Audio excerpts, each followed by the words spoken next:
Everyone, তোমরা সবাই কেমন আছো? আশা করি ভালো আছো। আমিও তোমাদের আশীর্বাদে ভালোই আছি। আর এখন রেডি হয়ে গেছি সুন্দর করে। আর এই যে দেখো আমার ছেলে বড়, আর এখানে আছে আমার ডাব্বু, অব্যস্ত খেলা নিয়ে। তো স্কুলে আজকে হাফ ইয়ারলি রেজাল্টটা দেবো। তো রেজাল্টটা আনতে যতটা ভয় লাগছে না, তার থেকে বেশি ভয় লাগছে নাকি ম্যামরা কমপ্লেন করে। তো কমপ্লেন করার কারণটা হলো পড়াশোনার জন্য না, ও অনেক কথা বলে তার জন্য। তো বলবে এইটাই। আরেকবারও গেছিলাম তো এই কথাটাই ম্যামরা বললো। আর ওর পাপা তো একদমই যেতে চায় না, বলে আমি যাব না, শুধু ম্যামরা কমপ্লেন করবে, তুমি যাও রেজাল্টটা আনতে। তো এখন যাব। আর যখন ওকে ফার্স্ট টাইম স্কুলে দিয়েছিলাম তখন ও একদমই কথা বলতো না, ঘরে শুধু পাপা পাপা বলতো। তো আমার এক বৌদি ছিল, বৌদি বলছিল ওকে স্কুলে দিয়ে দাও, কী জানি কথা বলবে। তো স্কুলে গেল, তো সবার সাথে কথা খেলাধুলা করলো, তো কথা বলা হয়ে গেছে ওর। তো এখন এত কথা বলে স্কুল থেকে কমপ্লেন চলে আসলো যে তুমি দীপাঞ্জল এত কথা বলে, সবার ডিস্টার্ব হয়।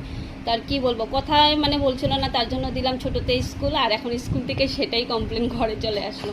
তো যাই, এখন স্কুলে কি বলবে ম্যাম জানি না। পড়াশোনার ক্ষেত্রে জানি না কি হয়, রেজাল্টটাও কী হবে সেটাও এখানে স্কুলে গেলেই বলতে পারবো। আর মানে কমপ্লেনটা আসলে একটু খারাপ লেগেছে, ম্যামরা বলবে যখন এত উৎপাত করে বা কথা বলে তার জন্য। তো এইখানে এই যে, আর রেজাল্টটা দেখে আসি, তারপরে ওর ঘরে এসে হবে কিছু একটা। যদি ভালো হয় তো ভালো, খারাপ হলো আর কি করব। আর ওরকম করে ওকে ডাব্বুর জন্য সময় দিতে পারি না, কিন্তু ওর টিউশন ম্যাম ওকে অনেক অনেক অনেক হেল্প করে, অনেক মানে ওর পিছনে না, প্রত্যেকটা স্টুডেন্টের পিছনে ম্যামে কিন্তু বহুত খাটে। আর ও কিছুটা নিজের থেকেও পড়ে, আমিও অল্প স্বল্প করে দেখে দিই। তখন জানি না কি হয়। তবে বাই।